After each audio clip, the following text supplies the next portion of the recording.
Town, the continual erosion of their playing strength to pay the bills, with no prospect of improvement under the current board, produced a frustrating first half to the season, with a second consecutive relegation a distinct possibility.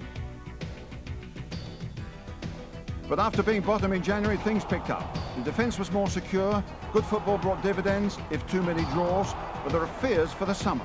The cupboard is empty again. Will they have to sell their leading scorer, Phil Gray?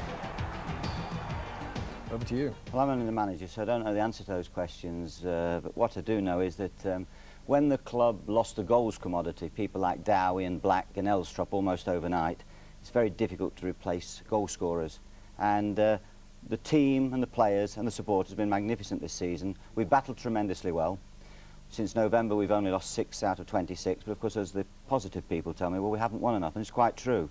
But we're going through a stage of change. And if we survive this season, we will get better. Hope so, David. Hope so. Well, who'd have thought Peterborough... It's a brand new season, but the same old story as Luton emerge for another campaign. There's still no cash to spend, so Town will again be relying on a combination of homegrown youth and trusted experience. 2 more key players have gone, goalkeeper Alec Chamberlain and leading scorer Philip Gray, both off to Sunderland. Luton can't afford to buy replacements, so Kerry Dixon, on target in a promising pre-season 1-1 draw with Ipswich, will be starting yet another loan spell tomorrow. His strike partner for the big kick-off will be the one new face manager David Pleat has managed to bring in, 21-year-old Bedfordshire-born Scott Houghton from Spurs. He scored against Luton a couple of seasons ago. Hopefully he'll help plug the gap left by Philip Gray. They're hard to replace goal scorers. You see, you know, if I mention Black and Elstrop and Dowie and Harford bought and sold and Claridge bought and sold, one has to be careful. We could be here all day. Yeah, but we sold Gray. And he is an important man because he is able to put it in the most decisive part of the field, and that's in the net. And of course we lost the goalkeeper as well. So there'll be a certain amount of trepidation in the early weeks.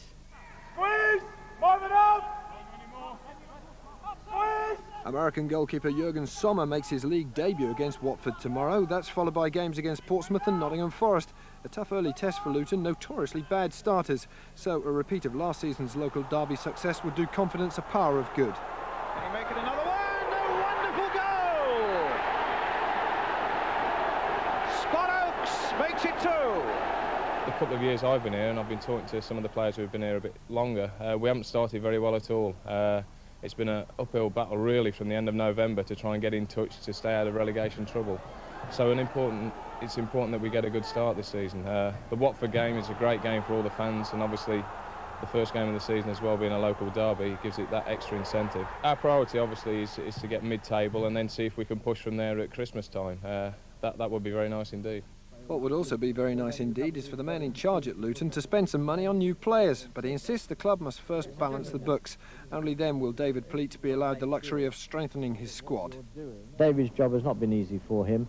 I've effectively tied both hands and 2 feet behind his back and asked him to jump. He came to the club at the same time that I did, and there was financial problems here. Those have now hopefully been sorted out, and hopefully we can go forward and make Luton a better club. David Kohler has said that effectively he's tied your hands behind your back, your feet behind your back, just about everything behind your back if it's physically possible. Did he mention the blindfold? Are you still enjoying the job?